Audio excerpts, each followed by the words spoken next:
Le ZCL fête ses 10 ans. Rendez-vous le 29 novembre à l'espace 2.0 aux Abîmes, dès 18h30 pour une soirée inoubliable. Au programme, rétrospective, animation artistique, défilé de mode solidaire, slam, remise des prix et le groupe Soft en concert. Ne manquez pas cet événement exceptionnel. Réservez vos places dès maintenant sur almol.com. ZCL, 10 ans d'inspiration, ça se célèbre ensemble.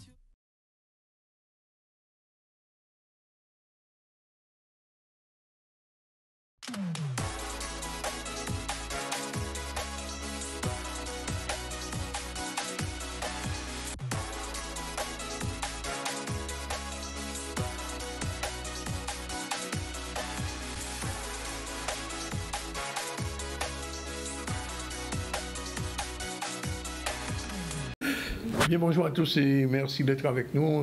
Nous sommes en vigilance jaune à partir de cet après-midi, donc tension sur les routes, tension dans le nord Grande Terre, puisque la pila qui est tombée raide il y a un petit moment. Et donc, prendre toutes les précautions, je vois ça arriver en Espagne, donc pour ça pas arriver nous. Bien, on va parler de l'eau, justement, tout à l'heure avec Sabrina Kajoli, notre nouvelle chroniqueuse. Bonjour. Bonjour. Merci d'être avec nous. Elle est juriste internationale, elle est fondatrice de Kimbered, une association qui milite justement pour les droits humains sur l'eau, le chlordécone et autres.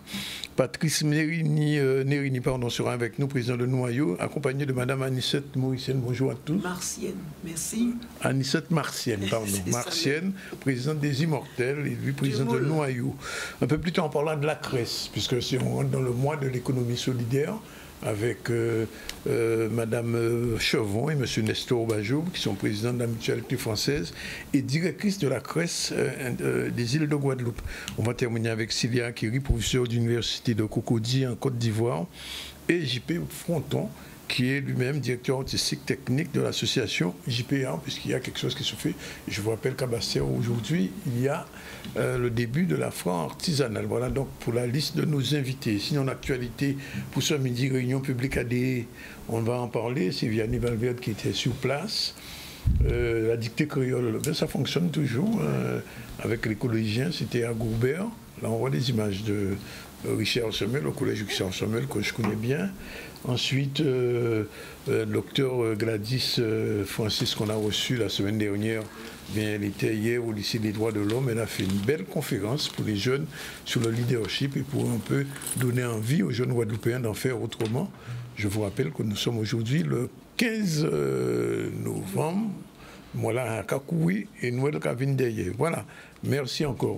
Alors, on va commencer tout de suite par Tout le monde c'est monde. Alors, pourquoi la chronique s'appelle Tout le monde c'est monde? On n'a pas encore de générique, mais ça viendra. Pourquoi ça s'appelle Tout le monde c'est monde? Eh bien, parce que, bonjour Danick et merci beaucoup pour l'invitation. Tout le monde c'est monde parce que, en fait, nous sommes tous des êtres humains, on a tous des droits humains, mais oui, on n'est pas toujours très informés sur ces droits et on ne réalise pas toujours que des questions comme le droit à l'eau potable, la question de droit à un environnement sain, sur des problématiques telles que le chlordécone, etc., en fait, ce sont des droits humains. Bien, alors, Kimbered, c'est un terme qui est très connu en Guadeloupe, je crois que c'est Molly qui raide d'ailleurs. Kimbered, qu'est-ce que c'est?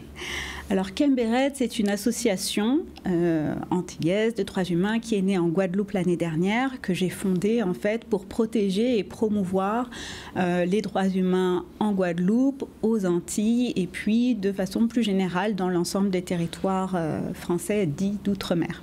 Oui, bien dit d'outre-mer, hein, parce que moi je ne me considère pas comme un ultramarin, mais comme un Guadeloupéen, caribéen le plus. Et comment agit donc Kimbered?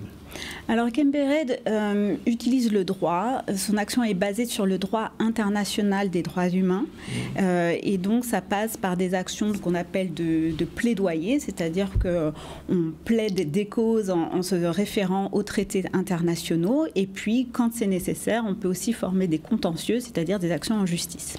Alors ça m'intéresse aujourd'hui de nous parler de la charte sociale européenne. Qu'est-ce que c'est exactement et pourquoi c'est important pour nous qui nous disons caribéens, guadeloupéens, pas européens? Alors, la Charte sociale européenne, c'est un traité des droits de l'homme qui n'est pas très connu, mais qui est très important. Il complète en fait un traité qui est plus connu, qui s'appelle la Convention européenne des droits de l'homme, qui est protégée par la Cour européenne des droits de l'homme. C'est là où on va généralement quand on n'a pas eu gain de cause au niveau national. C'est basé à Strasbourg, c'est protégé par une organisation qu'on appelle le Conseil de l'Europe. Et donc nous, à Cambered, on s'y est intéressés parce que, par exemple, sur des questions telles que l'eau et le chlordécone, c'est un texte qui peut être utile. En fait, c'est un texte qui couvre tout ce qui est droits économiques et sociaux. Donc là, on parle du droit au travail, à la santé, à l'éducation, au logement, mais ça inclut aussi des questions comme l'eau, l'électricité, la vie chère et l'environnement. Même la vie chère. Oui. Donc c'est dire combien c'est important pour nous. Et Cambered s'est intéressé à cette structure? Oui, tout à fait. On s'est intéressé et on s'est dit que ce serait intéressant de faire un recours devant le Comité européen des droits sociaux, qui est l'organe qui protège ce traité international. Mais là, on a découvert un problème qui était qu'en fait, la France a exclu tous nos territoires de l'application de cette charte sociale européenne, de ce traité international des droits de l'homme. Comment ça se fait pas? Alors, c'est vrai que c'est insolite, c'est inhabituel parce que normalement, tous les traités des droits de l'homme s'appliquent à toute la population sans qu'il y ait besoin de précision.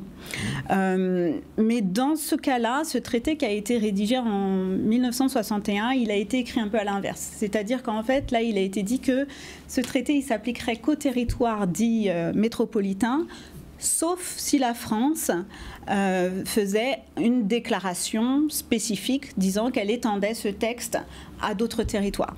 Et le problème, c'est qu'elle ne l'a jamais fait. Et donc, on est hors sujet, si je peux parler comme ça. Alors, quelque part, donc nous, à Cambered, on a pris des initiatives, on a attiré ça à l'attention de la France, parce que malheureusement, ça peut arriver, il y a des héritages de l'histoire comme ça dans des textes qui peuvent être un petit peu poussiéreux. Donc, on a attiré ça à l'attention de la France, mais elle n'a pas répondu. Donc, on a attiré ça à l'attention des Nations Unies, qui a attiré ça à l'attention de la France, et la France n'a pas répondu. Jusqu'à maintenant ? Jusqu'à maintenant, alors on y vient, enfin en tout cas pas directement à ces questions-là. Donc du coup, on est passé aussi par, on s'est adressé à tous les parlementaires des différents territoires. Il y en a un, le député Élie Califère, guadeloupéen, qui a posé une question écrite au gouvernement. Et le gouvernement n'a pas répondu. Toujours pas? Non. Comment je pose la question, comment on peut expliquer ce silence? Je pense que la question est un peu embarrassante pour la France, donc c'est pour ça qu'en fait on a décidé de tester le système. Et donc comme pour aller devant le Comité européen des droits sociaux, il faut passer par une ONG internationale accréditée. Oui. On s'est tourné vers la Fédération internationale pour les droits humains, qui à travers sa branche nationale qui s'appelle la Ligue des droits de l'homme a accepté de se saisir de l'affaire et a déposé donc en notre nom au mois de mars de cette année, un recours qui concerne l'eau potable en Guadeloupe et le chlordécone en Guadeloupe et Martinique devant le Comité européen des droits sociaux. Donc ça, c'est au mois de mars, et donc au mois de mai, la France a été obligée de répondre au comité. Et là, en fait, elle a dit qu'elle s'opposait à ce recours. Au motif que justement, elle n'a pas fait la déclaration, et donc en fait qu'elle exclut la Martinique et la Guadeloupe, et donc tous les autres territoires français dits d'outre-mer, de ce traité international des droits de l'homme. Alors on peut dire que cette déclaration est compliquée à mettre en place? Non, pas du tout, il suffit d'une ligne. En fait, il suffit d'une ligne que la France doit adresser au secrétaire général du Conseil de l'Europe, disant qu'elle accepte d'étendre la Charte sociale européenne à d'autres territoires. D'ailleurs, elle a failli le faire à la fin des années 80, puisqu'en fait, il y avait un texte, on appelle un protocole, qui venait compléter la Charte sociale européenne. Et dans ce cadre-là, la France a préparé la phrase qui disait qu'elle étendait ce texte aux territoires. Mais elle a signé ce texte, mais finalement, elle ne l'a pas ratifié. Ce qui signifie qu'elle ne lui a pas donné de force juridique obligatoire. Mais alors, est-ce qu'on peut considérer que c'est grave et qu'est-ce qu'il faut faire? Vous avez fait un recours, mais alors? Oui, oui, je pense que c'est grave. Oui. C'est grave parce que là, en fait, c'est comme nous dire que la Déclaration des droits de l'homme et du citoyen ne s'appliquerait pas aux populations des territoires dits d'outre-mer. On parle quand même de 3 millions de personnes à travers 5 continents, 4 océans. Et c'est une façon de dire qu'on n'est pas égaux en droit dans ces territoires. Donc ça, non, c'est effectivement pas acceptable. On aurait pu penser que c'était un oubli, et alors là, on pouvait rectifier le tir, et donc voilà, j'ai envie de dire que ça peut arriver. On a des héritages de l'histoire qu'il faut traiter. Par contre, en fait, maintenir cette position en 2024, je pense que c'est grave et qu'il faut effectivement prendre action. Alors, bien évidemment, bon, j'entends ça, cette déclaration dans le cadre européen, mais il y a d'autres personnes qui disent que le combat essentiel aujourd'hui pour la Guadeloupe, c'est peut-être l'autonomie pour certains, voire l'indépendance. Oui, l'un n'empêche pas l'autre en fait. Là, on parle d'une question de droits de l'homme, de droits humains qui doivent être respectés en tout temps et quel que soit le statut de nos territoires. Soit département, région, collectivité, autonome, indépendant. En fait, il ne s'agit pas de subordonner le respect et la garantie des droits humains à un statut institutionnel. Les droits, c'est pour tout le monde, c'est ce qu'on dit qu'ils sont inaliénables, c'est-à-dire qu'on ne peut pas vous les enlever. J'en veux pour preuve qu'on a eu un développement très intéressant au mois de septembre où la Commission nationale consultative des droits de l'homme, qui est la grande gardienne des droits de l'homme en France avec le bureau de la défenseure, est venue faire une déclaration publique sans précédent. C'était le 26 septembre et dans une déclaration publique qu'on peut trouver en ligne, on pourrait montrer le visuel là. La CNCDH est donc venue exhorter la France d'appliquer la Charte sociale européenne à tous les territoires dits ultramarins. Et elle explique qu'il y a 3 motifs pour ça. Le premier, c'est que exclure ces territoires de ce traité européen des droits de l'homme, c'est contraire à notre constitution française et au droit international des droits humains. Deuxièmement, elle dit qu'en fait, c'est une discrimination qui est totalement infondée et qui touche à tous les droits économiques et sociaux qui sont déjà marqués dans nos territoires par des inégalités criantes. J'en parlais tout à l'heure, vie chère, logement, éducation, santé, électricité, etc. Puis troisièmement, elle est venue dire noir sur blanc qu'en fait, cette disposition porte un nom et que c'est une, je cite, une clause coloniale et donc qui est inacceptable de nos jours. Mais alors, on va étendre un petit peu le problème à autre chose. On voit un petit peu ce qui se passe aujourd'hui entre Israël, qui fait un ethnocide en Palestine. Est-ce que l'ONU réellement a une capacité d'intervention pour faire basculer les choses dans le bon sens, j'ai envie de dire? Oui, c'est une bonne question. L'ONU, le Conseil de l'Europe, toutes ces organisations internationales qui traitent des droits de l'homme, effectivement, sur certains sujets très complexes comme ce conflit, ont parfois du mal à trouver des solutions et à peser. Mais elles ont aussi beaucoup de succès qui passent parfois un petit peu inaperçus. Mais si on prend la Charte sociale européenne, c'est un traité international, donc d'après notre propre Constitution, l'article 55 de notre Constitution, il a une force obligatoire dans notre droit national. Et c'est une valeur qui est supérieure même à celle de nos lois. C'est-à-dire qu'on peut utiliser ce traité-là devant nos tribunaux, au niveau français et puis au niveau européen et international. Voilà. C'est pour ça qu'on fait un recours sur l'eau et le chlordécone sur cette base. On a l'occasion une autre fois d'approfondir. Alors juste un petit mot quand même rapidement sur la vie chère, dans ce contexte-là, parce que Québec s'intéresse aussi à la vie chère.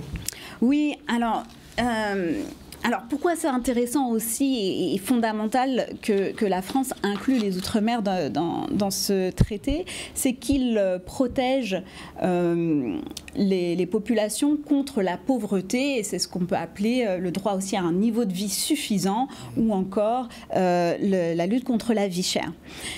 Alors, outre les possibilités de contentieux, d'action en justice devant ce Comité européen des droits sociaux, il y a des possibilités de soumettre des rapports régulièrement, enfin même une obligation pour la France et les autres États européens, de soumettre des rapports thématiques régulièrement au Comité européen des droits sociaux. Et cette année, par exemple, les États européens devaient soumettre des rapports sur la crise du coût de la vie. Oui. Et la France a soumis son rapport national au mois de janvier. Elle n'a pas cité du tout les Outre-mer. Alors que les données sont disponibles, alors qu'il y a eu une enquête parlementaire en juillet 2023 sur le sujet qui vient alerter. C'est ça, c'est le rapport AJA. Oui. Donc, le Comité européen des droits sociaux a ensuite ouvert l'appel à rapport à la société civile et à toute organisation qui voulait soumettre des informations. Donc, Kembered est venu soumettre des informations complémentaires et a soumis un rapport au mois de juin au Comité européen des droits sociaux en expliquant qu'il y avait des inégalités criantes dans les Outre-mer et par rapport à l'Hexagone, qu'il y avait des prix excessifs avec, par exemple, l'alimentation en moyenne plus 42%, des taux de pauvreté 5 à 15 fois plus élevés, etc. Et qu'une série d'analyses, de recommandations avaient été faites, notamment dans le cadre de l'enquête parlementaire. Donc nous avons attiré ça à l'attention du comité pour qu'il puisse interpeller la France sur ce sujet. J'ai envie de dire que Kembered n'y travaille toujours d'ailleurs. Oui, nous Kakembe, on continue. Une chose qui nous tient à cœur, c'est pour que ces actions aient du poids et de l'ampleur, il faut qu'elles soient soutenues. Oui. Alors c'est pour ça qu'on a lancé un appel qui s'appelle Tous Humains. Tout le monde c'est Moon, donc tous humains. Si on peut montrer le visuel, ça prend la forme d'une pétition en ligne sur change.org et qui en fait invite à soutenir les actions de Kembered pour l'inclusion des territoires français dits d'outre-mer dans la Charte sociale européenne. Cette pétition fait référence à l'avis de la CNCDH que je mentionnais tout à l'heure et a deux vocations principales. La première, c'est donc finalement faire la différence et permettre de faire reconnaître et garantir tous les droits humains, économiques et sociaux dans tous les territoires français dits d'outre-mer, donc les 11 territoires habités. Et puis, par ailleurs, c'est une belle façon aussi de soutenir le recours en cours au niveau européen sur l'eau potable en Guadeloupe et sur le chlordécone en Guadeloupe et Martinique. Bien, merci pour toutes ces explications nécessaires aux Guadeloupéens. Alors je rappelle quand même qu'après la guerre de 39-45, la France a exclu toutes les colonies du droit à l'autodétermination, la Guadeloupe, la Martinique, etc., justement pour que l'ONU ne se pose en parce que l'ONU a un système de décolonisation qui existe et la France a simplement enlevé tous nos pays de ce système, ce qui fait qu'on reste encore des colonies. Mais enfin... Je pourrais vous en parler la prochaine fois, mais oui. En fait, dans un des traités principaux au niveau international, qui s'appelle le Pacte international des droits civils et politiques, l'article 1er pose le droit des peuples à... l'autodétermination. Exactement, et dit aussi que les territoires non autonomes ont le droit de disposer tout de même de leurs droits économiques et sociaux et de leurs ressources. Ça a été l'objet de l'examen de la France par le Comité des droits de l'homme de l'ONU il y a moins de 2 semaines. J'y étais, je pourrais vous en parler la prochaine fois. Volontiers, on attendra ça avec plaisir. Merci en tout cas pour tout ça, Sabrina. On se trouve tout de suite vers M. Nérigny et Mme Martienne, puisque il y a quelque chose dans l'air au niveau de la musique guadeloupéenne et des traditions de notre pays. Mme Martienne. Oui, je suis contente que vous ayez pu me donner un rendez-vous avec Nérigny. Ça, c'est lui qui me dit qu'il faut qu'on soit là pour M. Kolosi. Et pourquoi M. Kolosi? J'étais jeune enfant. Et il venait à la maison, c'est l'ami de mon père. L'ami de mon père que j'apprécie, puisque j'ai l'éducation dans le temps. C'était, même si c'est pas mon père, on marche, quand il dit bonjour, puis il dit moi, et puis il va déposer son truc là. Mais papa l'invitait un dimanche où il avait ses amis qui devaient venir. Et de ça que j'appréciais, et qu'il n'y en a pas beaucoup en Guadeloupe, c'est le violon. Le monsieur dormait sur ses affaires tellement que c'était beau. Et puis toi, tu es jeune, là, tu écoutes ça, là, tu es tranquille. Et tu fais toujours un petit tour pour regarder qu'est-ce qu'ils disent, qu'est-ce qu'il faut. Mais quand l'heure de... Mon plus belle là, quand l'heure de donner un petit quelque chose, parce que les gens ont parlé, ils ont vu ensemble, il faut apporter. J'ai été la seule fille, j'ai 2 frères, et je suis en plus l'aînée. Il fallait apporter un petit quelque chose. C'était dans les plateaux, c'était pas comme elle vient de dire, c'était pas encore grandiose. Qu'est-ce qu'on en emmenait? C'était le petit punch, bien fait avec du citron et tout ça. Bien. Et l'odeur, il faut mettre cannelle parce que papa qui dit préparez ça grand bonnet parce qu'écologie a vini. Bon, écologie vient avec des amis. Mais pour arroser le petit sec et tout, il faut mettre le gazèse. Et on appelle ça limonade, mais avant c'était gazèse. Pourquoi gazèse? Parce que c'était tout rempli de bulles. Et au content, c'est gazèse, je dit ça. Et c'était très bon. Eh bien, tu es content, là, on voit monsieur, t'es Cavini, et les gens se mettaient, parce qu'on père avait une maison avec véranda, et les gens dansaient. Et j'ai appris à danser le quadrille depuis très longtemps, depuis jeune, à 6 ans. Écologie un petit peu plus loin, parce qu'écologie a des enfants, mais j'ai été même à l'école avec une de ses filles, malheureusement qui est un petit peu malade en ce moment. Mais ça se passait très bien. C'est un monsieur qui, moi, il est adorable, content. Et si on pouvait continuer cette affaire-là, ce serait bien. Et Nérini qui va prendre un petit peu aussi, et il m'a dit, il faut aller, on y vit un bouddhi. Alors je suis là avec lui. Nérini, on compte dans ce petit mois cadré.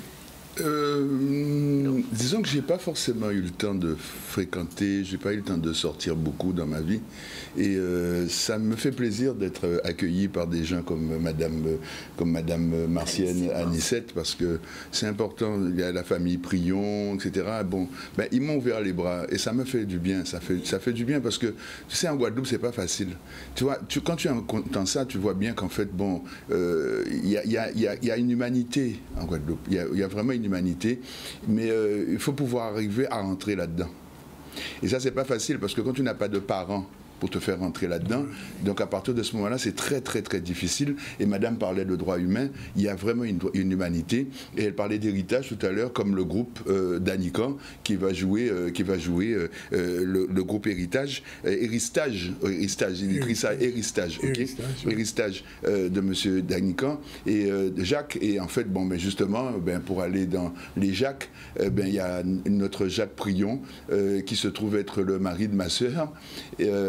Enfin, ma soeur que j'ai connue très tard, parce que c'est du côté papa, et donc Marie-Louise, enfin, sa femme c'est Franciane, et il y a Marie-Louise, etc. Donc j'ai fait connaissance avec ces parents-là un peu tard, et bien j'ai la chance de les avoir rencontrés, et donc je me sens un peu moins seul en fait. Donc voilà, donc ça se passe demain, en fait, demain samedi 16. Alors ça se passe à la salle Nobial, Madame connaît, qui est une concurrente à elle. Hein. La salle Nobial est concurrent à Ly. Parce que Ly, c'est ma Foleste. La ma Foleste à la Croix-le-Moule. Oui. Voilà. Donc c'est dans cette salle-là aussi que j'apprends, je donne ce que j'ai appris. Oui. Même sous quoi débrité ou non bâton, à Casamon, dans ces quadrilles, sur toute la Guadeloupe. Donc M. Cologé, c'est un grand musicien qui enseignait autant le violon que l'accordéon. Voilà. Et là, justement, on va mettre son accordéon en fait en vente un peu aux enchères, quelque part, au plus offrant, pour un peu aider la famille, parce que la famille organise ça sans rien, uniquement de leur poche. C'est pas facile. Donc voilà, donc ça se passe à la salle Nobial demain à partir de midi. Et donc il y aura initiation au quadrille, il y aura jeu, il y aura tombola. Au commandement, je crois. Parce qu'avec Héritage, je ne connais pas encore bien. Voilà. C'est commandement. Donc il y aura une initiation au quadrille, puis il y aura un bal à la fin. Donc il y a le déjeuner et après ça il y a un bal à la fin. Et voilà, ben là on voit M. Cologé. Mais entre deux, voilà. Et tu as oublié de dire ça, entre le repas et le bal, On va parler d'écologie, voilà. Tout ce qu'il a été, Absolument. comment il était, qu'est-ce qu'il fait. Bougat est adorable et gentil. Qu'est-ce qu'il pensait, qu'est-ce qu'il disait, donc en présence de sa fille, Gertie, qu'on surnomme Dédé. Bon, il a eu d'autres enfants, hein, bon, mais en tout cas, Gertie, il a cabaché tout bonnement, et nous, on a hâte de goûter les acras de Gertie. Et donc salut Gertie, sacré morceau, sacrée femme, une femme merveilleuse, délicieuse.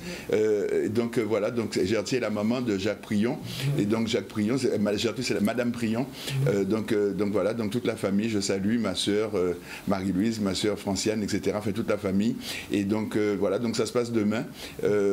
Donc si vous avez la possibilité d'appeler en fait pour réserver, pour être sûr en fait, parce que bon, il faut qu'on sache en fait, voilà, parce que bon, il y a beaucoup de gens qui ont appelé, mais on ne sait jamais qu'en fait, hein, voilà. Donc c'est le portable, c'est Janie, hein, Janie, 33 60 35, 33 60 35, et je tiens à dire que Monsieur Cologier a quand même remporté. Ah ben voici Gertie, Dédé, que j'ai eu la chance et le plaisir d'interviewer. Superbe chanteuse, puisqu'elle a fait beaucoup de choses, elle a organisé beaucoup de choses au niveau du quadrille, etc. Elle a organisé beaucoup de choses au Moule. Et donc, M. Cologier a obtenu l'album d'or de la Begin. Et tiens, on voit l'accordéon qu'on va mettre en vente demain. Et donc, il a joué avec Aldirva, il a joué avec Alain Jean-Marie, il a joué avec Marie Epin, il a joué avec Manuel Lapioche, il a joué avec Mandupuis. Sacrément Dupuis, mademoiselle là qui était Marie Maillé, qui est la sœur d'Anzala. Oui, d'Anzala. La sœur d'Anzala. C'était un monsieur, hein, c'était bien. Vous n'avez pas connu, vous n'avez pas des photos de cette. Il faut faire un truc. Mademoiselle là qui était Marie Maillé, puis t'es Marie Assé. C'était encore. À ce moment-là, ma grand-mère a acheté le 10 3 fois, parce qu'à chaque fois, elle riait, cachant d'autres. Donc voilà, et donc il y a DJ After, en fait, hein, je salue, parce que c'est vraiment un garçon épatant, mais vraiment épatant. C'est un passionné de musique ancienne, et il a une collection mais fabuleuse en matière de musique ancienne. Il n'a pas été forcé de venir, il est venu vraiment de son plein gré, vraiment. Voilà. Alors, dit qu'on vendait tous les affaires, on va mettre en vente. Moi, je sais uniquement pas. l'accordéon. Ah, oui, parce que d'abord, c'est la mairie qui a pris le violon à la bibliothèque du Moule. On ne va pas mettre les pas en côté. C'est un habitat public. Il faut que ce soit là pour que tout le monde puisse connaître, puisse voir un petit peu. Et vous m'envoyez aujourd'hui comme ça. Moi, j'ai habillé mon tenue de quadrille, genre gay, pour pas un collier grain d'or, moi. Tout ça qui a fait partie. Et on a invité les autres grands bonnets. Pour le 3 décembre, c'est à Casamance. Oui, 4 manifestations. Oui, ça avec l'association. C'est l'association des Immortels. Elle a créé sa salle, elle a construit sa salle. Oui, salle en moins. À la Croix le Moule. À la Croix le Moule. Oui, et là où nous habitons pour dire pour nous passer, nous que venir, c'est pas ni bon problème. Et là aussi, nous avons une équipe qui est nous très soudés et nous voulons, nous avons en orchestre, nous avons chanté Noël, nous avons commencé, nous avons ouvert. Et après qu'il y ait tout moi là, puisqu'on fait partie de la fédération. D'accord. Ça qui est bien passé, alors nous avons invité. Jamais été. Où moi alors. Il va avoir un coquin parce que ça m'a pas dans la femme Baba Noël. Tant pis, il caractère l'obité, tant pis pour lui. Madame Noël. Là, nous capotons mon œuvre. Mais quand même, tout est bon pour rencontrer les anciens parce que il faut retrouver l'humanité de la Guadeloupe. Parce que là, on est rentré tellement dans le business, tellement dans le truc, il faut qu'on retrouve l'humanité. Tout n'est pas forcément l'argent. Tout a un prix, mais des fois, il y a des choses qui ont un prix de cœur. Je veux dire, c'est important. Nous pas laisser manger juste. Nous pas faire manger juste. Il y avait toujours à manger pour le visiteur qui vient. D'accord. Voilà. Des fois, qui passe pas, mais quoi qu'il en soit, il ne faut pas lever nous dans le petit, il lever nous dans le mesquin, il lever nous dans le grand. Voilà. Ok, ben rendez-vous demain, samedi, pardon. Oui, demain. À Salle Nobial, à partir de midi. À partir de midi, oui. Juste à qu'il est. Ah, il finit. C'est après balle là. C'est balle qui a fini. Qu'est-ce qu'on fait après le bal comme dirait l'autre? Balle fini, puis on fait ça cap. Les derniers quand démarrer, déraper. 22-23 heures, il faut qu'on arrive quand même, parce que sinon on l'est pour chaque chose. Ok, merci de venir. Mais c'est nous qui invitons les autres. C'est quand même un bel appareil, quand même, c'est un chromatique, 72 touches. Je veux dire, bon, c'est quand même du quelque chose d'intéressant. Et puis voilà, et puis il faudrait que ce soit un collectionneur ou quelqu'un qui, je sais pas, ça qui voulait. point. Voilà. Voilà. Donc, et merci à Canal 10, merci, nous contents. Franchement, nous comprenons. Merci, M. Zandronis, merci, ZCL. On a passé au moins 2 fois là en semaine. Jamais 203. Ta collaboratrice est vraiment excellente, elle est vraiment adorable. Elle a beaucoup de bonne volonté. Voilà, il est 13h, on prend la première pause et on se retrouve tout à l'heure. À bientôt, Sabrina. Oui, merci Sabrina. On va attendre la restant. Alors, on a dit au Québec? Oui, c'est ça. Nous aussi, nous avons force là. Toujours, voilà. Force. On fait force.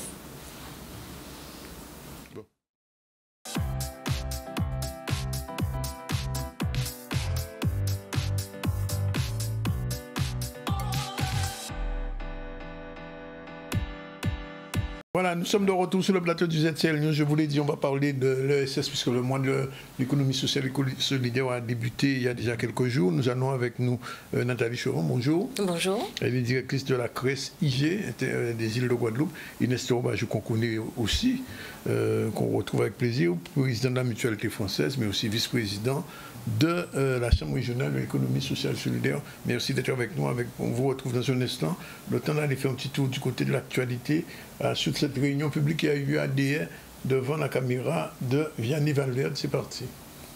Nous sommes là pour parler d'un projet que nous avons signé avec l'Europe, l'Office français de la biodiversité, le Parc national, la DEAL, et qui s'appelle Best Live. Donc dernièrement, il y a une présentation de ce concept, de ce projet en Guadeloupe avec différentes communes qui ont répondu à cet appel à projet.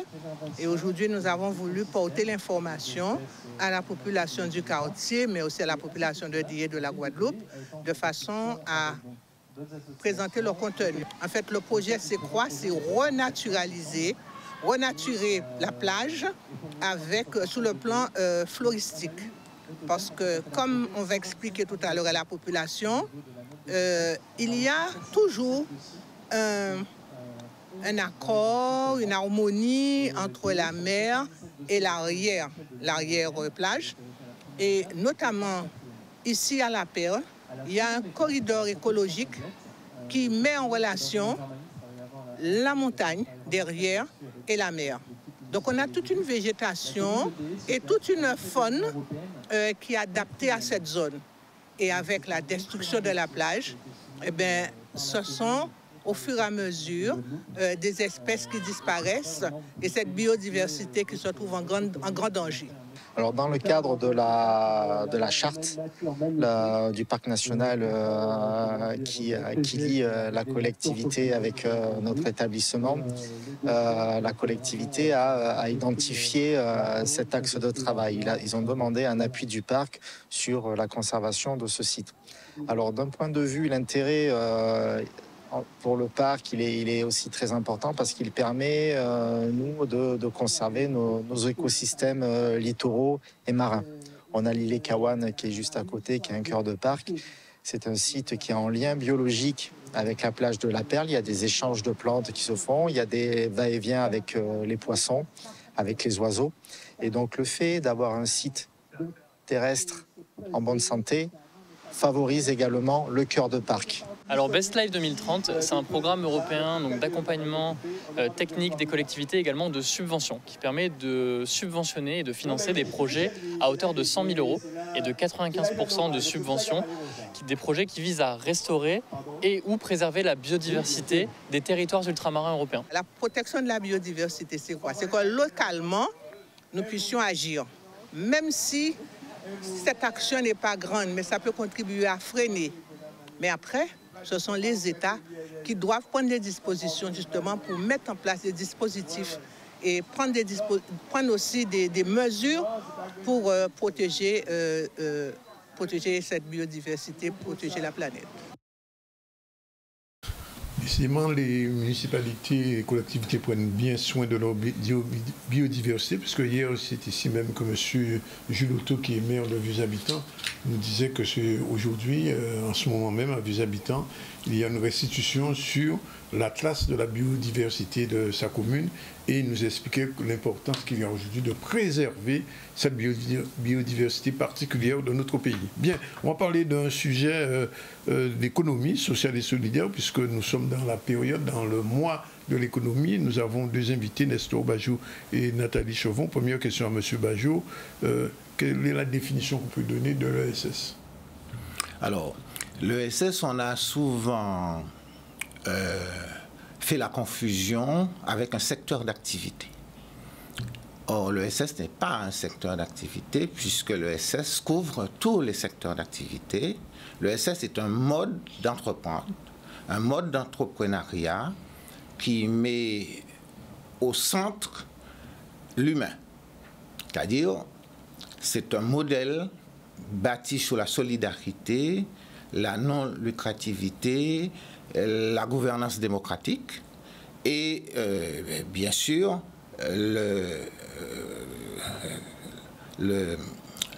la démarche centrale, c'est de satisfaire des besoins qui émanent de la population et qui ne sont satisfaits ou mal satisfaits par les pouvoirs publics ou par les opérateurs lucratifs. Donc on essaye en proximité et en solidarité d'apporter des solutions à toutes les problématiques auxquelles peuvent être confrontés les citoyens. D'accord. Nathalie, vous êtes directrice de la CRES. Alors dans CRES, il y a bien sûr ESS, CRES IG, des îles de Guadeloupe. Quelles sont les missions de cette CRES? Alors, la Chambre régionale de l'économie sociale et solidaire a pour mission de représenter, de fédérer et de défendre les intérêts des structures de l'ESS, qui sont les suivantes. Donc, ce sont des associations, des mutuelles, des fondations, des coopératives et des sociétés commerciales de l'ESS. Donc, nous représentons et défendons les intérêts de ces structures, mais nous avons aussi pour mission d'assurer la promotion de l'économie sociale et solidaire, d'assurer aussi le développement à travers des missions d'accompagnement de porteurs de projets, de porteurs ou porteuses de projets, de structures de l'économie sociale et solidaire, donc de l'accompagnement sur la constitution de dossiers, pour souvent on vient nous voir pour savoir comment on peut monter un dossier pour aller chercher du financement. Donc on appuie là-dessus. Et puis on a également une mission qui est très importante, c'est celle de l'Observatoire régional de l'économie sociale et solidaire. Donc on a tout un ensemble de missions qui sont inscrites dans la loi de l'ESS et qui nous permettent vraiment de répondre aux besoins des structures de l'ESS et du territoire. Je pose toujours la question, est-ce que les associations, les présidents d'associations sont conscients ou sont informés de tout ça? Alors, allez-y, monsieur. Ce qu'il faut déjà savoir, c'est que les associations sont ultra majoritaires parmi les membres de l'économie sociale et solidaire. Ce sont les structures généralement les plus présentes en proximité avec les populations et elles ont été pour beaucoup à l'origine de la création de ce modèle. Donc, plus que quiconque d'autre, les présidents et disons les bénévoles et militants de ces associations sont particulièrement impliqués dans la vie de la Chambre. D'accord. Et l'animation de l'écosystème de l'ESS. C'est grâce à ces bénévoles, grâce à ces militants que nous faisons vivre, puisque les associations, comme vous le savez, n'ont pas beaucoup de moyens. Oui. Et elles reçoivent de moins en moins d'aide, de financement, de subventions. Et pour survivre, elles ont besoin du bénévolat, elles ont besoin de l'implication de leurs membres. L'implication active. Alors, je vais vous donner quelques chiffres pour illustrer un peu ce que représente l'ESS en Guadeloupe et ses acteurs. Alors, l'ESS représente 8% des entreprises privées, soit, 1083 établissements employeurs, c'est-à-dire qui emploient du monde. Et on ne comptabilise pas les associations qui n'ont pas de salariés. On comptabilise, c'est l'INSEE qui le fait, les seules associations qui emploient des salariés. Il y a 11 668 salariés, soit 14% de l'emploi privé en Guadeloupe. C'est énorme. Oui. Il y a 86% d'associations, soit 943 associations employeuses. Il y a 10% de coopératives, puisqu'on ne les a pas citées, mais que les coopératives aussi relèvent de l'ESS, 2% de mutuelles, 1% de fondations. Et ce qu'il faut aussi savoir, c'est que 71% des salariés de ces organisations sont des femmes. Ah, d'accord. Bien, c'est bon à savoir. Alors, Nathalie... Et en termes de masse salariale, on peut citer le chiffre de 323 millions d'euros par an. Quand même, alors, Nathalie, alors, nous sommes dans le mois de l'ASS qui a débuté. Il y a des manifestations à venir? Tout à fait. Donc, chaque année, donc déjà depuis 17 ans au niveau national, le mois de l'ESS, donc le mois de novembre, met en lumière l'économie sociale et solidaire. Alors, ça rentre évidemment dans les missions des CRES qui assurent la promotion de l'ESS tout au long de l'année. Mais c'est vrai que la volonté des CRES et des partenaires aussi qui font partie de l'ESS, donc les mutuelles, les coopérations, c'est de montrer justement quels impacts elles ont sur le territoire, comment leurs bénévoles, leurs salariés permettent d'œuvrer. Par exemple, on vient de voir dans le reportage sur la biodiversité, préservation de la biodiversité sur la plage de la Perle, vous avez des associations qui interviennent, par exemple, pour faire le comptage de tortues, pour opérer des opérations de nettoyage. Donc là, dans le cadre du mois de l'ESS, toutes ces structures, mais également les partenaires qui les accompagnent, donc ça peut être la CRES, l'État, la région, France Active, le département et des EPCI, mettre en lumière tout un ensemble d'activités qu'elles mènent tout au long de l'année. Donc on a par exemple eu la semaine dernière l'association, le centre de formation Objectif Insertion qui par exemple a montré, a initié en fait des personnes bénéficiaires du RSA à la découverte des métiers de l'économie sociale et solidaire. Il y a également des événements festifs, puisqu'il y a des festivals de danse, il y a des festivals de grocade, qui sont, parce que la culture est aussi un pan important, qui est porté par les associations, structures de l'ESS. On a aussi des événements qui sont portés par des opérateurs économiques financiers. Par exemple, France Active, qui a fait un atelier donc, dédié aux professionnels sur comment on finance l'investissement, comment on arrive à financer l'investissement quand on est une structure de l'économie sociale et solidaire. La semaine prochaine, il y a un séminaire, une conférence en fait sur les clauses sociales et les marchés publics, puisque les marchés publics sont notamment des dispositifs qui peuvent être leviers pour favoriser l'insertion de personnes éloignées de l'emploi à travers les clauses d'insertion. Donc il y a vraiment tout un ensemble d'activités qu'on vous invite à retrouver sur le site, enfin sur la page moi-ess.org. Alors, en conclusion, on peut dire que l'ESS est présent toute l'année, puisque, et je prends deux exemples qu'on connaît, les chantées Noël, qui arrivent bientôt, et le carnaval, qui n'est pas loin. Alors, mieux que ça, on a cité les structures traditionnelles de l'ESS, mais il y a aussi des acteurs de l'ESS qu'on cite moins et dont on ignore qu'elles font partie de l'ESS. Or, ce sont souvent ces structures-là, ces opérateurs-là, ces entreprises-là qui accompagnent les associations quand elles n'ont pas tous les moyens pour réaliser ce dont on parle, là, toutes les manifestations autour de Noël, du carnaval, etc. Ce sont les banques mutualistes, ce sont les banques coopératives, ce sont les mutuelles, ce sont les groupements d'assurance, etc. Il est important de les citer parce que c'est grâce à ce maillage, grâce à ce partenariat, cette collaboration, cette synergie entre acteurs que nous arrivons à faire des choses que les seules associations n'arrivent ou collectivités n'arriveraient pas à faire. Donc, on profite aussi de l'occasion pour saluer ce qu'elles font au quotidien auprès des autres familles de l'économie sociale et solidaire. Bien, alors ça signifie que, Nathalie, M. Bajot, on risque de vous retrouver dans quelques jours pour une autre session sur l'ESS?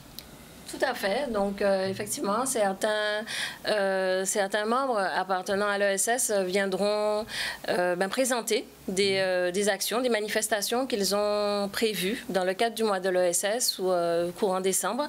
Donc, voilà. Donc, on sera amené effectivement à se revoir. Bien, on vous remercie d'être venu. Il est déjà 13h21. On va faire un dernier petit tour sur l'actualité, puisque le docteur Gladys Francis, qui est guadeloupéenne, mais qui est doyenne de l'université de Howard University, est de passage en Guadeloupe jusqu'à ces jours-ci. Et hier, elle a tenu une rencontre, au lycée des droits de l'homme, devant la caméra de Charlie Dagonia. On regarde. Donc aujourd'hui, c'est un grand jour. Nous recevons le docteur Gladys Francis, qui est un professeur d'université, le professeur d'université à Howard University à Washington DC aux États-Unis.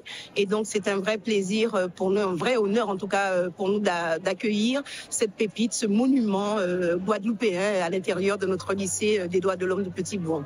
On va parler de vraiment gagner confiance en soi, avoir une grande estime de soi, pouvoir passer les adversités de la vie en fait, et aussi le côté leadership, comment en fait œuvrer au quotidien à devenir un grand leader, parce que ça se prépare dès l'adolescence. Et on va également parler de la justice sociale et comment mettre ces trois éléments en œuvre afin d'être en fait des personnes qui impactent le monde. Les élèves ont besoin de représentation aujourd'hui. Ils ont besoin de modèles. Et le docteur Francis, c'est vraiment un exemple de représentation pour eux. C'est quelqu'un qui leur ressemble, qui parle comme eux et qui démontre en tout cas que tout est possible. On peut être guadeloupéen, on peut exceller en Guadeloupe, mais on peut aussi exceller dans le monde. Donc c'est un vrai bonheur, en tout cas une vraie fierté pour nous que de la recevoir et de la valoriser et partager avec elle, puisqu'on sait que cette femme, cette grande dame, c'est une femme talentueuse et qui aime beaucoup le partage et qui sera là cet après-midi pour passer un bel après-midi avec nos élèves. C'est de rencontrer quelqu'un qui a réussi dans la vie et savoir son parcours me permettra de moi-même m'inspirer de son parcours. Et étant donné que je veux travailler dans le domaine linguistique, j'aurais besoin de savoir ce qu'elle a vécu, comment elle a surmonté certains obstacles et comment s'améliorer. Quand je dis que j'ai une passion pour les jeunes, j'ai vraiment une passion. Je dédie en fait beaucoup de mon temps.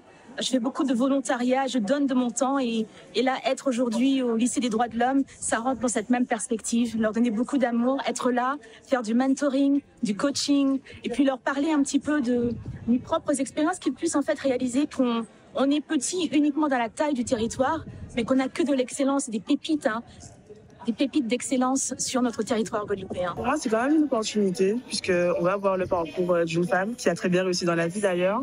Et peut-être que ça pourra m'aider même plus tard à savoir ce que j'ai envie de faire pour mes études, ou voilà.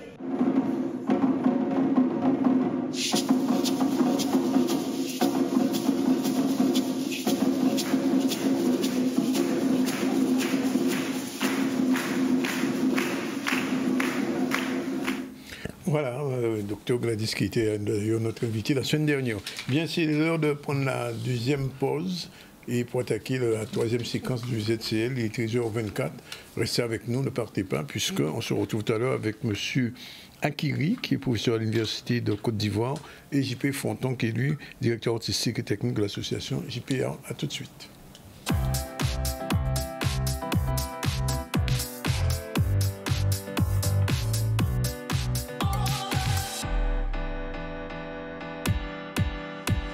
Voilà, il est exactement 13h31.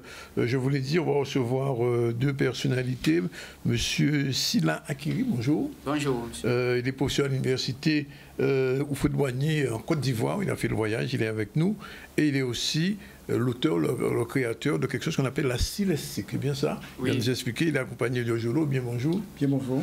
Beaucoup des Timo. Et plus tard, on va recevoir un pianiste. Alors pour l'instant, on fait un rapide retour sur l'actualité, puisque ça existe toujours, les dictées en langue créole dans les collèges. Et c'était à Goubert où j'ai enseigné d'ailleurs. On revoit un petit peu le reportage d'Olivier Félix. Pour un premier dicté en radio, ça va prendre plaisir. Il y a l'autre petit monde qui va suivre, parce qu'on va prendre un cours créole dans l'école, mais on va sentir un mélange là. Et leur expliquer, bon, font une révision pour pas faire trop faute. Mais quoi, c'est des petits monde qui aiment le langage, mais qui le tirent. C'était très intéressant. Ça a permis de découvrir comment écrire le créole.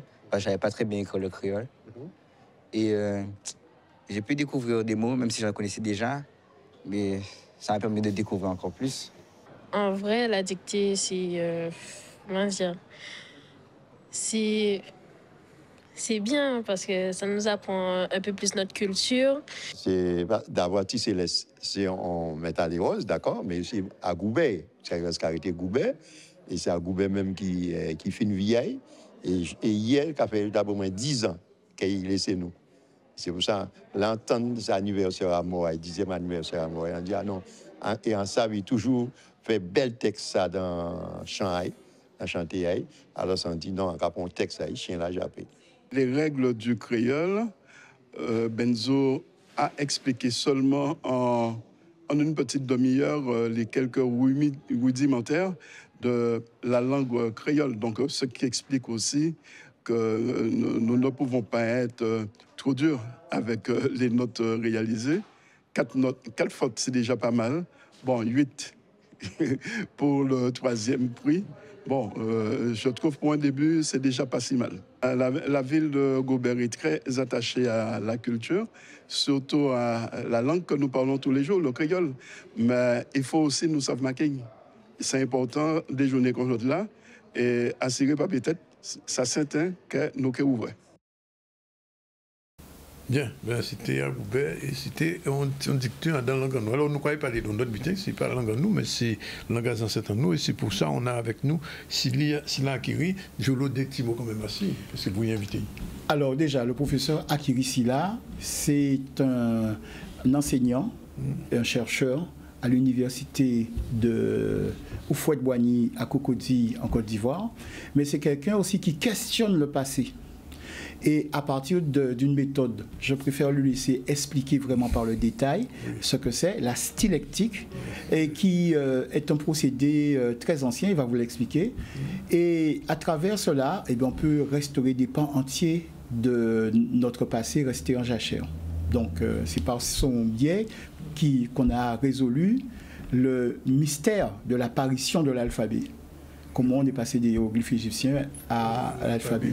Mais aussi d'autres épisodes qui sont racontés par des ouvrages même de la Bible, par exemple l'Exode, savoir les mythes qui ont donné naissance par exemple à l'Arche de Noé, tout ça, savoir où ça s'est passé, dans quelle zone, pourquoi ce mythe-là est apparu. Et même si ça a été après adapté autrement, mais ça procède d'une vision du monde que les personnes qui, dans cette région-là, à l'époque, avaient et qu'ils ont codifié d'une certaine manière. Et donc, ça nous permet vraiment, nous, ici en Guadeloupe, de mieux comprendre aussi les gestes accomplis par nos ancêtres. Je rappelle que nous avons 381 ans de présence africaine sur le sol guadeloupéen, et ce n'est pas rien, puisque ce sont ces Africains qui ont fait culturellement, et je vais dire même plus largement, c'est eux qui ont fait le pays. Voilà. Alors, on vous écoute sur ce procédé de style lexique, c'est bien ça? Je oui. Bien. Alors, je vous écoute. Merci, monsieur l'invité. Je ne connais pas. C'est en fait une discipline qui existait depuis très longtemps. C'est une discipline qui est fondatrice. C'est l'étude des signes sacrés. Oui. Littéralement, pour résumer, c'est ça. Les peuples produisent des signes pour exprimer leur être au monde. Et ces signes sont élaborés selon une méthodologie et selon un paramètre où entre ce qu'on peut appeler la sémantaxe, c'est-à-dire leur vision du monde. Et donc, pour étudier ces signes, il faut revenir, par exemple, à la langue, il faut revenir à l'art, il faut revenir à la chanson. Et donc, c'est ce travail qui est fait, qui permet de mettre en place toute la pensée qui est encodée par ces signes. Vous pouvez prendre n'importe lequel des signes qui sont des signes traditionnels que nous connaissons. Tous ces signes-là ont été fabriqués par ces peuples-là pour dire ce qu'ils sont. Et donc, la stylectique permet d'étudier ces signes. Et donc, c'est cette activité qui existait depuis très longtemps. Par exemple, chez nous... Très longtemps, ça remonte à quoi? Bon, je suis en train de documenter actuellement l'origine des hiéroglyphes eux-mêmes. Ça fait 20 000 ans avant notre ère. dans le bassin du Congo, où les premiers signes qui vont devenir les hiéroglyphes apparaissent. Et donc, c'est sur cette longue durée-là. Et donc, avec la stylectique, on arrive à établir ces paramètres-là. Parce que les signes ont aussi des fois des noms. D'accord. Mais alors, est-ce que, je pose la question, parce que je découvre quelque chose, est-ce que quand vous faites cette étude-là, ça peut arriver jusqu'au, c'est pas des hiéroglyphes, mais les signes de la langue chinoise, par exemple, ou asiatique? Oui, également. Oui. Les kanaka, les katana, eux tous participent de la même logique. C'est la même logique qui a permis de produire tous ces signes-là. Et chaque culture l'utilise pour dire ce qu'il est, pour communiquer son être au monde au reste de l'humanité. Et à lui-même d'abord, puisque c'est ce qui lui permet de se renouveler chaque fois au fil des générations. Oui, enfin, peut-être que Joulou vous en a parlé, mais enfin, il le sait, on a ici non pas des hiéroglyphes, mais on a des signes écrits sur la pierre par les Kalinago, les premiers habitants de la Guadeloupe. Oui. Et j'imagine qu'il y a quelque chose de ressemblant, enfin, d'originel de toute façon dans tout ça. Normalement, on peut étudier ça avec la stylectique. Parce que vous pouvez, par exemple, avoir deux signes qui sont identiques à deux endroits différents de la planète. Mais c'est ce qu'il y a derrière. Quelle est la culture qui est encodée par ces signes-là? Oui. Et c'est là on peut savoir. Donc les fameux signes dont vous êtes en train de parler, faits par les Kanilango, si on connaît les noms, on peut essayer de rechercher d'où ils procèdent. Oui. Et éventuellement, on pourrait trouver leur origine. Et l'origine, donc, ce sont, vous avez dit 20 000 années avant, avec les hiéroglyphes égyptiens dans le bassin. Oui, les ancêtres des hiéroglyphes. Oui. Sont les ancêtres des hiéroglyphes. Oui. Les premières formulations qui vont devenir plus tard les hiéroglyphes. Oui. Et à quel moment on arrive entre guillemets à l'écriture traditionnelle? À quel moment le basculement se fait? L'alphabet actuel, là, oui, oui. C'est autour de 1700 avant notre ère. Ah, l'Égypte antique se trouve confrontée à, on va dire, des guerres, des menaces venant d'Asie. Et donc, qu'est-ce que les ancêtres ont voulu faire? Puisque les hiéroglyphes servent à écrire les langues africaines. C'est très facile d'écrire les langues africaines avec les hiéroglyphes. Mais les langues indo-européennes n'ont pas la même logique que les langues africaines. Et donc, quand on veut les écrire avec les hiéroglyphes, ça fait une inflation de signes qu'on doit dessiner. Et ça, c'est fastidieux. Donc, il fallait trouver un nombre limité de signes qui rendaient compte des sons avec lesquels on pouvait écrire facilement. Et c'est comme ça qu'on a demandé à... En fait, ce sont des groupes de géomanciens. On leur a demandé de sélectionner dans le nombre de signes qui existaient, là, une trentaine. En fait, 32. Oui. Pour pouvoir... Ah, 32. Oui, 32. Oui. C'est 32 le nombre de signes de l'alphabet. Les autres n'ont pas tout obtenu, donc on a des nombres qui varient. Alors, est-ce qu'il y a une différence entre les lettres et les chiffres? Ou alors est-ce que c'est la même lignée? Ils procèdent du même moule. Ils procèdent du même moule. C'est pour ça, par exemple, quand vous voyez chez les Hébreux, oui, ils comptent avec les lettres. Ah. Parce que c'est le même moule. Intéressant. Et donc, alors pour revenir à notre pays, la Guadeloupe, puisque on parle souvent ici dans cette émission avec Joulou de l'origine égyptienne de la langue qui est parlée ici. Est-ce que si on faisait un retour dans le passé, on arriverait à trouver les signes équivalents à ce que nous disons ici aujourd'hui? Oui, mais je suis allé plus loin encore. Parce que il y a un discours qui tend à faire croire que les Africains qui sont ici, oui, ceux qui ont été déportés, ils sont illégitimes ici. Et donc je suis remonté sur les premiers habitants de ces îles-là, les primo-occupants, oui, qui sont les ancêtres de ceux qui vont être déportés plus tard. Et donc, il y avait une première occupation de ces îles par des Africains déjà. Oui. Je sais pour l'Amérique, on a eu l'occasion souvent avec lui d'en parler, mais ce n'est pas pour nos îles. Voilà, Ivan Van Sertima a parlé d'une région, mais ça ne se limitait pas à cette région. C'est tout le bloc que vous avez, le front de mer sur le côté, c'est tout ce bloc-là qui était habité par les Africains, qui sont venus aux alentours de 2000 avant notre ère. Donc avant les Kalinago? Oui, ce sont leurs descendants qui sont les Kalinago, ces premiers habitants qui sont venus d'Afrique. D'accord. Et dans j'ai envie de dire, la traduction des signes, on arrive à trouver cette trace? Oui, exactement. Je peux vous donner qu'un seul exemple qui est connu quasiment de tout le monde et que vos auditeurs peuvent connaître. C'est le serpent à elle, le serpent à plumes nommé Quetzalcoatl. Oui. Bon, chez les Incas et compagnie. Voilà. Oui, et ce signe, c'est un signe Olmec. Ce sont eux qui sont venus avec ça sur ce continent. D'accord. Mais on peut retracer son origine jusqu'en Égypte ancienne. Oui. Chose que j'ai faite dans une des conférences qui doit avoir lieu. Donc les pyramides, c'est même pas la peine d'insister là-dessus. On voit tout de suite l'origine essentielle. Bien. Alors, vous avez fait ici des conférences déjà depuis que vous êtes là ou vous en allez en faire? Oui, vas-y. Alors, il y a eu une conférence hier soir, justement, sur l'origine de l'alphabet moderne et comment on est passé des hiéroglyphes égyptiens à l'alphabet moderne. Et ce soir, nous allons faire la stylectique de la femme en politique. Donc, thème très intéressant. Et justement, samedi... En politique d'une manière générale ou vu de l'Afrique ou vu de... Oui, c'est-à-dire dans les millénaires précédents, quel rôle fondamental politique les femmes occupaient dans la société africaine. Voilà. Oui. Et comment ça s'est diffusé aussi après. Oui. Et justement, samedi, dimanche, nous aurons un séminaire où nous allons aborder, à travers le thème de l'origine des hiéroglyphes, l'origine de la civilisation Olmec, et ensuite traiter de l'invention de la civilisation et aussi de l'origine africaine de la fable. Et là, on retrouve les compères lapins, compères en bas, Tsisapoti maladie et tout ce qu'on connaît. Voilà. D'accord. Ok. Le rendez-vous se fait où? Alors, nous serons à partir de ce soir à l'Institut IFAMOD. Donc, c'est au rond-point d'Elgrès. Vous avez une grosse entreprise, vous ne pouvez pas la rater, elle est en rouge. C'est juste la petite route qui passe derrière. Et vous prenez la route, une fois avoir dépassé le bâtiment, à 30 mètres sur la gauche, vous avez le bâtiment Institut IFAMOD. Il y a un numéro de téléphone aussi, 06 90 20 67 16. Pour tout renseignement, privilégier les messages SMS ou surtout WhatsApp. Alors, je ne peux pas ne pas poser la question, Jolo. Pourquoi avoir invité le professeur ici? À quel moment, quel transversal qu'il y a eu dans tes recherches pour arriver jusqu'à lui? Ben, transversal naturel. Transversal naturel.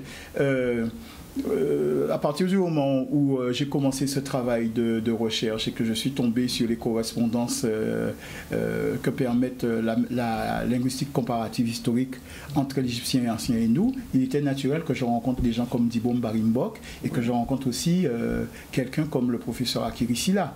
Parce que, en fait, ce sont les personnes qui amènent vraiment un savoir savoureux et riche et qui laissent augurer des choses vraiment positives pour demain et qui nous aident à mieux comprendre qui est le peuple guadeloupéen, pourquoi il a les traditions qu'il a, pourquoi il a cette langue-là, et cela ouvre l'esprit, bien évidemment. Alors, je voulais dire quelque chose de plus, c'est qu'il ne faut pas oublier que nous sommes en 2024. Et 2024, ça fait 50 ans qu'il y a eu le colloque du Caire organisé par l'UNESCO.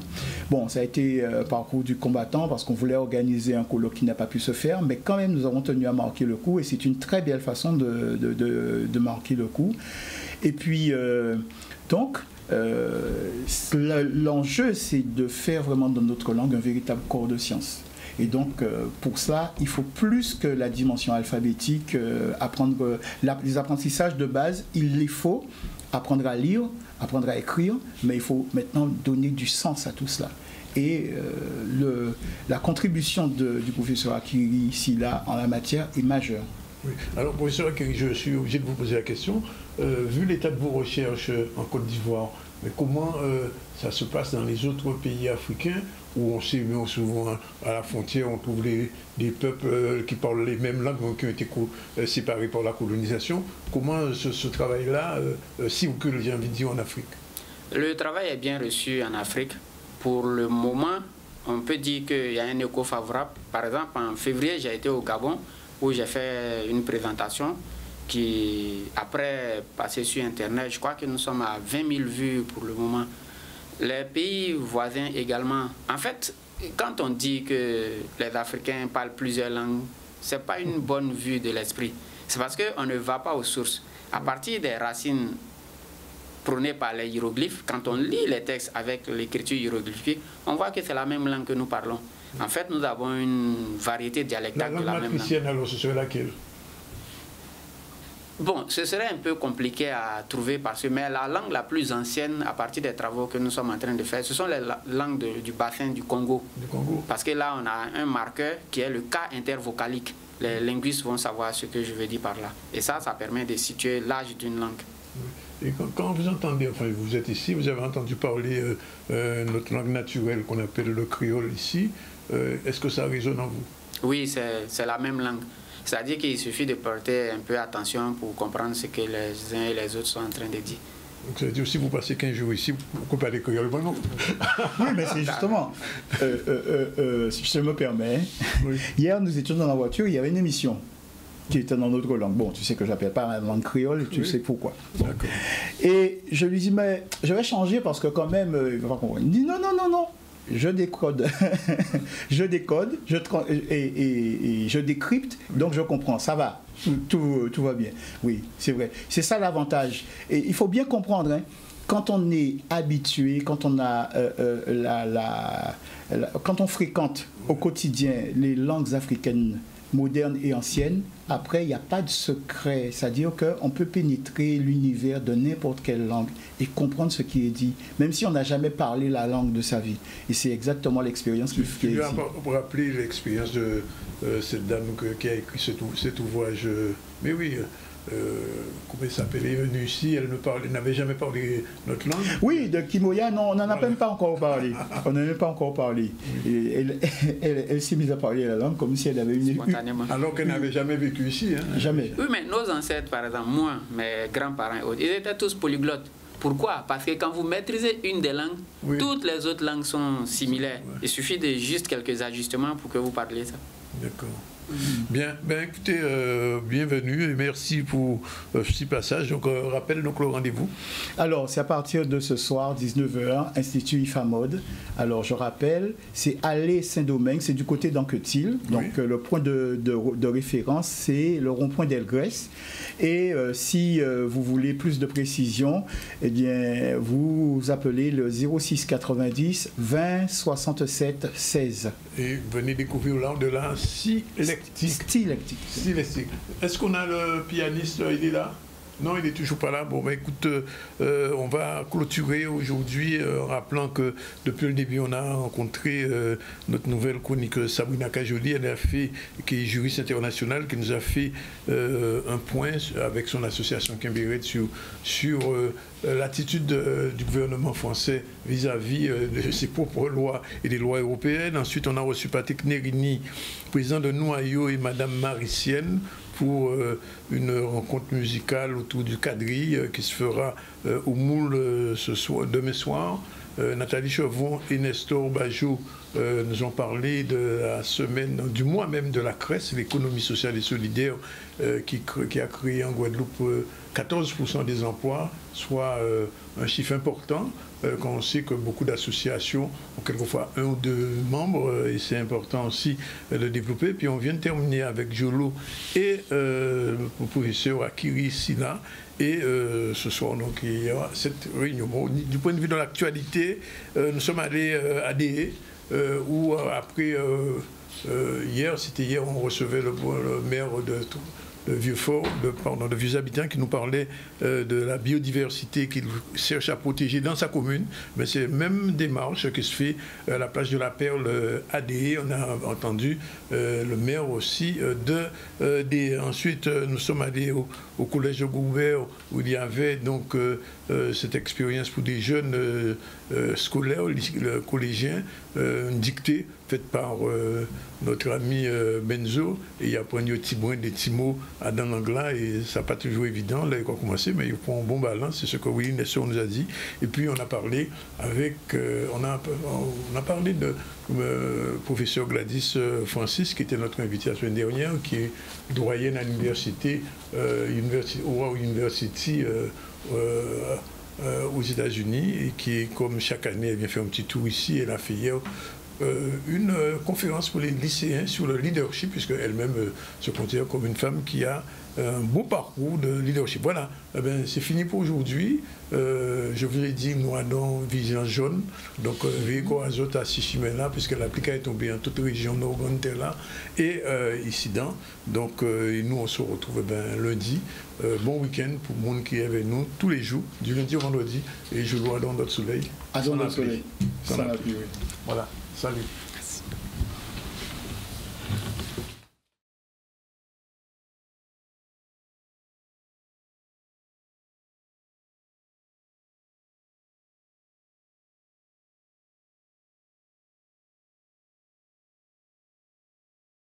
Le ZCL fête ses 10 ans. Rendez-vous le 29 novembre à l'espace 2.0 aux Abîmes, dès 18h30 pour une soirée inoubliable. Au programme, rétrospective, animation artistique, défilé de mode solidaire, slam, remise des prix et le groupe Soft en concert. Ne manquez pas cet événement exceptionnel. Réservez vos places dès maintenant sur almol.com. ZCL, 10 ans d'inspiration, ça se célèbre ensemble.